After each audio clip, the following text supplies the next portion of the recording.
We're introducing Juma tonight.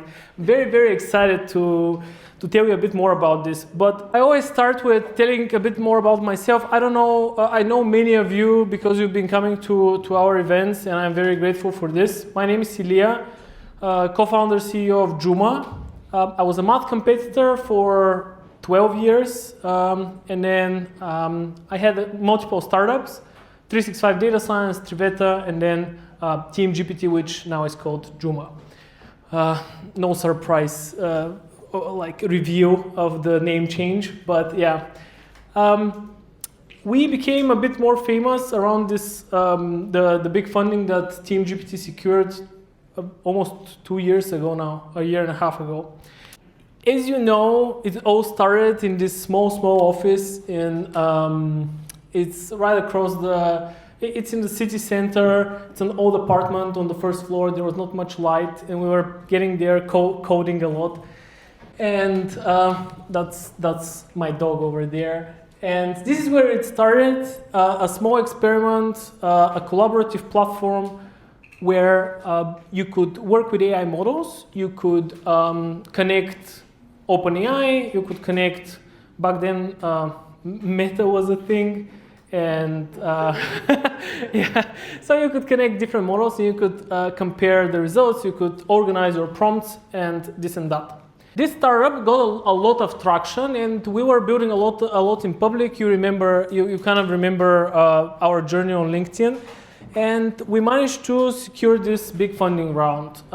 Later, we organized a bunch of hackathons. We were in the news in many ways.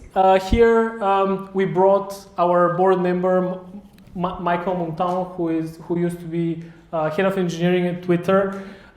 We brought him to Sofia for the hackathon, and this has been kind of our journey so far. Now, I'm not here today to talk about this, but if anyone wonders how this happened, we build in public. Every single number that we have about our company is public. So how much money we've spent, how much money we've made, how many people on the team, all of these things, we regularly post about them on LinkedIn. And this is actually my personal blog where I've kind of curated the best stuff. Feel free to explore it if that's of more interest. Now that's out of the way, we can get into what we've gathered about. So as of today, Juma x team-gpt, I still have all these visuals from before. It has about 80,000 users, and we're making about $1.1 million per year. We're working with great companies from all around the world, Costa Coffee, Johns Hopkins University, Salesforce is a client, one team from Salesforce, not the whole Salesforce, but of course, we have to put their logo, and a bunch of marketing agencies, which they seem to be most excited about our product. And this is very key to today, because as we were working with all of these companies, and some of them are, behemoths, we realized that a small startup like ours cannot service everyone. And everybody will tell you this, oh, you have to hyper-focus, you have to find the vertical and whatever, but it's very hard to do it on the first day. When we started team-gpt, we didn't know who is going to be excited about this. We were excited about it, so we put it out in the world, but we didn't know who else is going to care, basically. So what did we do about it? As data-driven people, we pulled out graphs and more graphs and other graphs and usage data and customer interviews. And then we had these meetings, and we were constantly asking ourselves this question: who uses us? Who cares about what we do? Where do we bring value? Why do people pay us? And they're paying us $1 million, and we still don't know who is paying us these dollars, even if we had all the data. Because it's actually not that simple to get to the bottom of this question. We spent, I would say, so we had a gut feeling about a month after we started digging into the data. About 3 months after that, we released this thing, team-gpt 3.0 for marketing people. I don't know who remembers this. This was in June 2025. We released team-gpt is now for marketers, and we didn't change anything about the product. So the product remained 100% the same, but we said now it's for marketing. And we were very interested to see what's going to happen then. And then something really, really interesting happened. We got this explosion of marketing interest. And this graph matters because these are the use cases on our platform, the problems that we're solving. And as you can see, this is marketing, the crazy growing one. The blue one is software engineering. So software engineers are also happy with our platform. And then the others are education, customer support, legal, HR, language and translation, professional communication, whatever that is. And as you can see, when we started, actually the leading one was education, which is quite weird, but probably because of my background with your online courses, my personal audience was education. So you see, it starts with education, and then a bunch of others are seeing a lot of value in our company. And then it becomes really, really clear that actually marketing people are getting a lot of value out of our system. Now, it took us a year and a half to reach this point at which things become a bit more clear. And I think this is quite normal for a new startup to not know what they do on the first day. But later things become a bit clearer. Now, this graph, at the moment it happens, a bit later, we were already doing $1 million in ARR, and we told each other, the moment we hit $1 million, we are gonna kind of change, we're gonna change something about our company. We're gonna make a pivot, as people call it, and we're gonna change our name, we're gonna build a brand, we're gonna have a new identity. And we've been talking about this since we were doing 200K per year, since the fundraise. I always like to quote this. After we analyzed the data, Mario from our team, he sent this message. And one of the things he said was, we should approach marketing with conviction. This is a very VC expression, but he's right about it. We have to be, we need to have conviction. We need to be very, confident about this. And, logically it makes sense. And we should fully commit to this. And so we decided, okay, we're approaching marketing with conviction. What does this mean? Like, how do we do it? And then we decided that the thing we need to do is to change the name, change the positioning, and fully focus the product, change the product for marketers. And now I've prepared a short movie. Maybe you've seen bits of it, but we launched this series, and I'll shut up and let it play.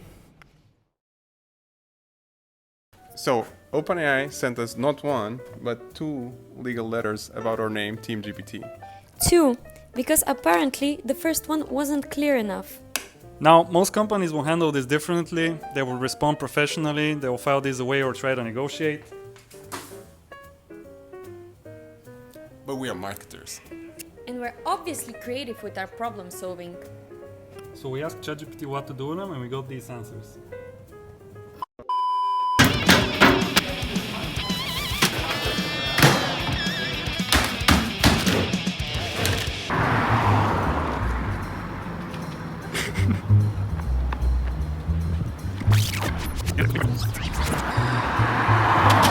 Yes.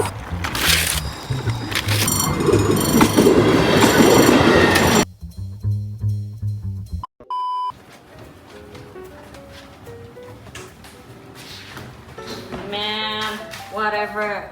Let's just rebrand.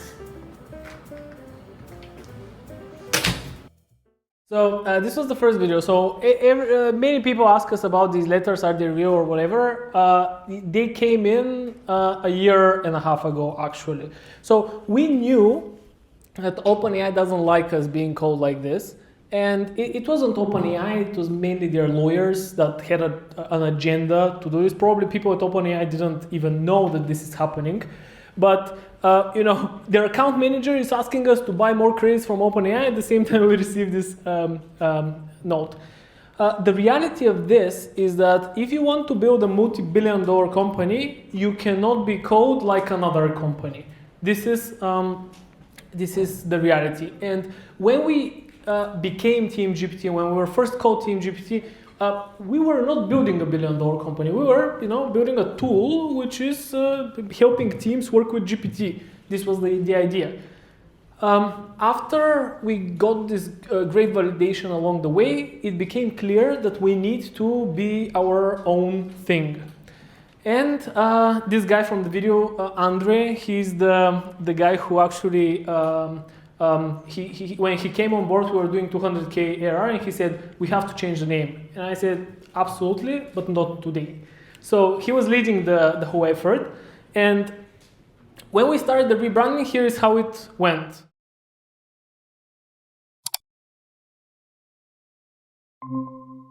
Hey guys, how we doing? Are we ready to pick some names and brainstorm? No, I'm wrong. I'm just gonna keep it simple. Okay, so what suggestions do we have so far? Let me show you. First one is Team Tropic. Yeah, no, that's not a good one. Then we have Closed AI. Yeah, I love that. That's What about Team Geppetto? Like Pinocchio. yeah, no, that's not serious enough. Okay. Not Team GPT. And how about Abracadabra? That's my personal This makes me favorite. think of the Lady Gaga song. No. And maybe GPT. Okay. Come on, we need to think of something better.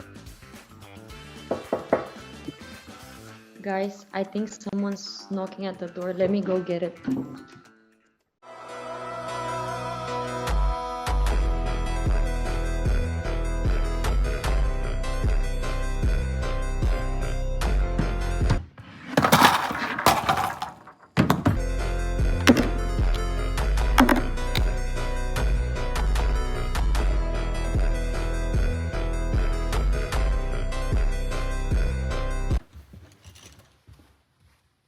Guys, I think we got it.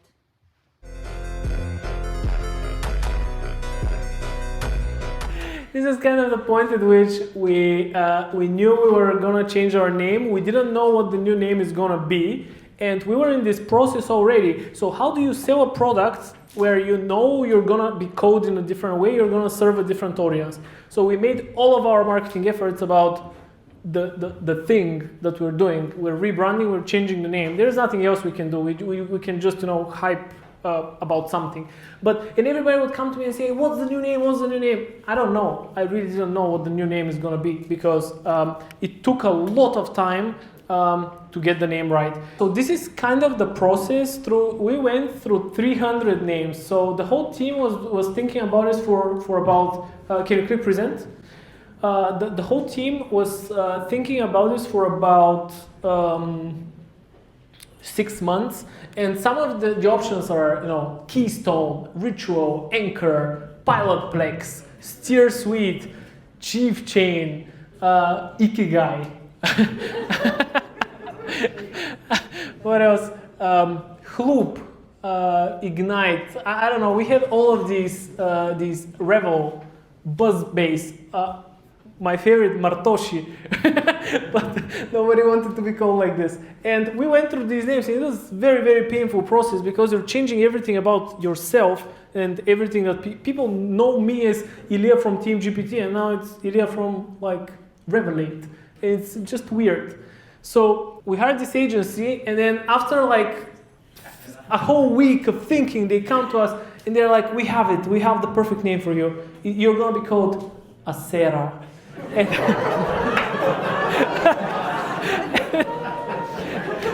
And it's funny only for Bulgarians, but this is a UK-based agency, and they're like, oh, we feel really good about this. It's really the new era of augmented work. So we were very, and then we go back to them and they're like, guys, we have to be a bit more serious about this. And we explained to them, then we started researching.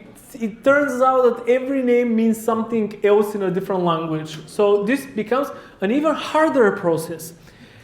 And then they came up with this name, Juma.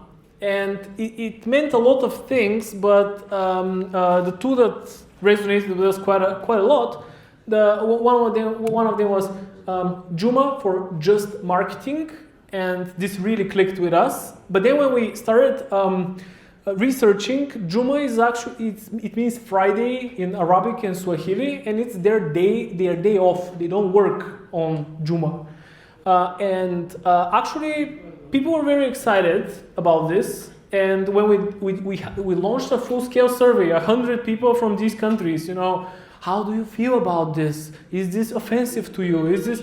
And in the end, everybody was like, "This is an amazing name. It's really good. It means just marketing." At the same time, Friday, it's chill day, all these things, and we're like, "Oh yeah, like we found it," and this was the first branding. I don't know how much you can see of it, but it was this flowy. This was it was very interesting, but very metallic, very cold. And we were like, "Oh, this is not us." And we go back to the agency and we're like, "Do it again." And they come to us and they're like, "Think together, move as one." And then this sparkly thing, like, this is not bad. It's better, but it's not super. I don't know. It's not super different or whatever. And then they're like, okay, let's. And by the way, this looks like a Shivica. I don't know if you can see.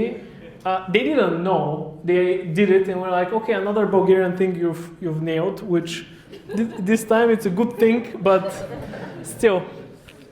And then they come to us with this third vision, and they're like, it's really good. It's really like everything, and it's think together, move as one. This purplish blue thing, and I'm like, I've been building Triveta, like this startup which has the same color scheme for 3 years.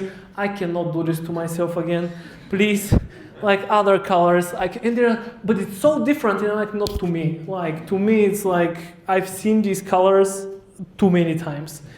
It has to be something different. It has to be something which is more us.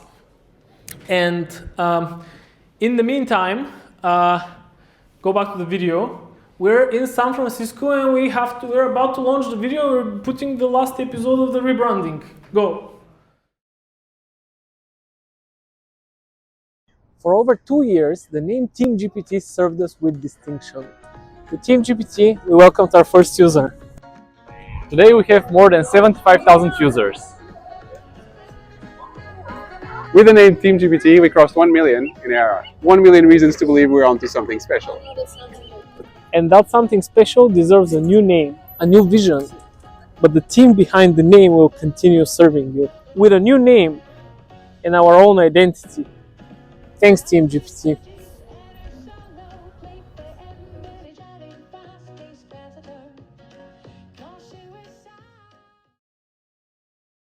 This was basically the last time we used team-gpt in any external facing thing. The music behind was completely AI generated, and it was very fitting. And you can go back to a presentation, and then we had like 10 days to get it done, and because 10 days before we rebranded, we learned the name. We wanted to reach something which is much closer to us, to our team.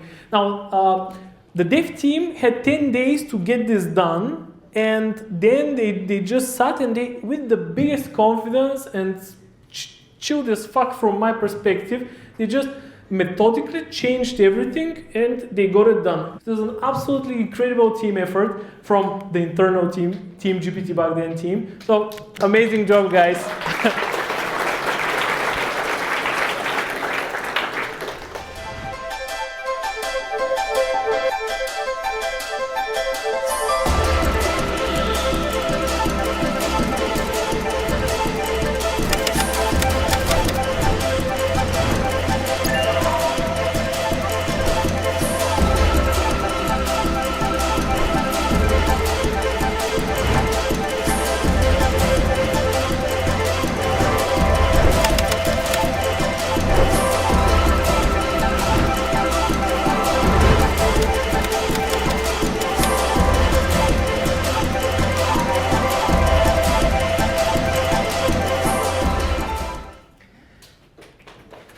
Thank you.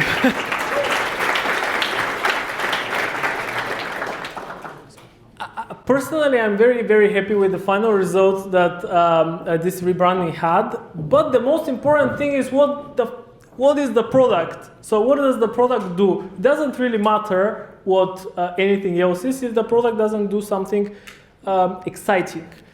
And our product, now it looks very simple. Something we've learned along the way is that the more buttons you have nowadays, the more complicated it is. People cannot stand buttons anymore. So everybody expects a chat interface everywhere they go, and they expect to put something in and then some magic to happen. And this is where our industry is converging. So we've been joking that our admin panel behind the scenes is becoming the core product. So people see just this thing while we do all these other things under the hood. You know, agents or tools, integration, all of this has to work, and nobody should click a button to make it work, right? And we focused really on marketing. So we got back to the roots of this thing, and we're like, okay, so how do we solve these marketing workflows? We had these 700 use cases that we identified along the way that marketers were using, and we said, okay, how do we solve them? 10 times better. Each use case has to be solved 10 times better than anything which is on the market. And again and again and again, it was going back to this idea of these agents, and they have to be autonomous because we don't know what you're gonna write in the chat input. And every time we tried to make it deterministic, it was just not working well. Now, I want to show just 2-3 use cases. I'm not going to take you through the whole agentic workflow, but basically, in this case, I take this article by Mario, which is amazing, the 5 axioms of context, and I say perform keyword research, then optimize for SEO, GEO. This is a very, very simplistic prompt. And then it goes, visits the page, takes the page, goes, does keyword research based on this article, decides which keywords are important. Then it goes back to the guide, and it goes to see, oh, what else can I do with this? Then it goes and then does another keyword overview. Then it goes to find other terms which are similar to these one. And this is a whole loop which it is going again and again and again, trying to solve this task. Here on this side, you can see some of the output, like I spared most of the output, but it's doing the work of the SEO people for you. It's pulling data from Ahrefs where they would pull data. So it's basically going, taking the fresh data, finding what matters, filtering it out, and then finally finishing the whole thing by writing the whole, writing the article. This to me saves many hours to people. But for us to be able to evolve our product to this, we have to say, no, we are not serving every enterprise. We're not serving Salesforce. Sorry, but they're still clients, but we're not serving you anymore. We are serving these guys. Another thing which was happening again and again, it was graphs data analysis. So LLMs cannot do math well, and we had to solve math for them. People just expect to put in Excel spreadsheets and have magic happen. This happens again through an agent, which, as Yavor explained, it's a virtual machine which gets spun up. We write code on the fly, so each time it sees a task, it just writes code, and if it's wrong, it self-heals, and so on. In this case, I was doing this investor report, and I basically said, I'm creating a year-end Christmas update for the team. Can you analyze how we did in 2025 and plot some charts? I didn't even know what charts are going to come out. And it came out with ARR growth, monthly ARR, cash position, burn rate, whatever. Most interestingly for me, there was even a timeline, which was we started at 290K, then we migrated to version 2, then we hit 500K ARR over here. team-gpt 3.0 launched in June, worst month, July. We became compliant in September, ISO SOC, whatever. It took all the I didn't know what this report was going to be about, and this is what the agent does. This is how powerful these systems are, and it's not like we've invented everything about this. No, we've taken this idea for the agents, and we have just specialized it for these use cases that marketers have.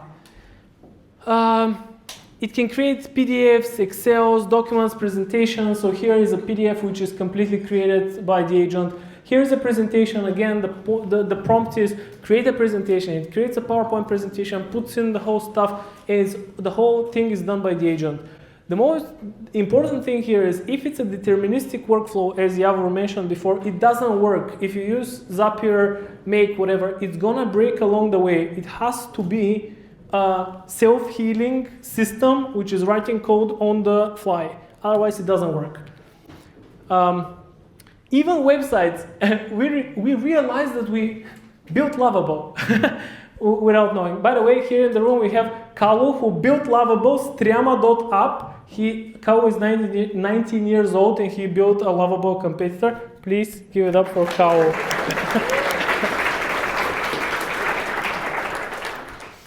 But what Kalu did back with Striama is very similar. He built an agent which is writing code, and this code creates a website. In the same way, as we were solving some problems, we managed to solve a bunch of other problems.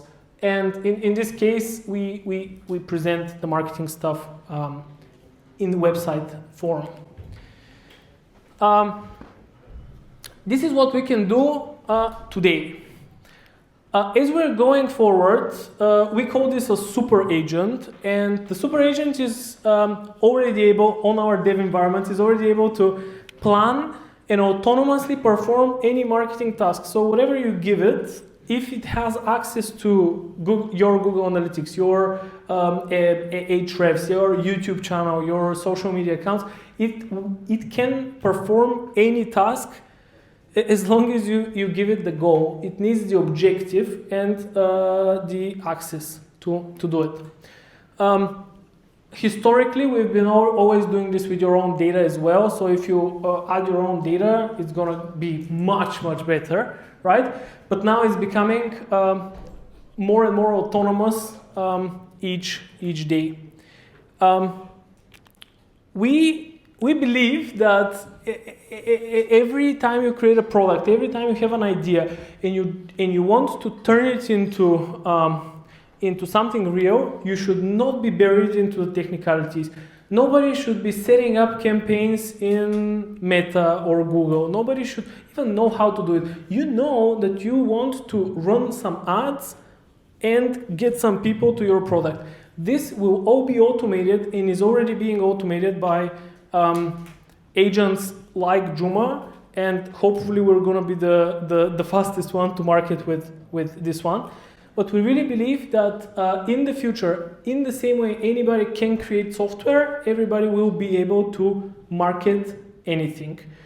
And this is basically the problem that we're solving. I really want to invite you to try Juma and experience the joy of using it.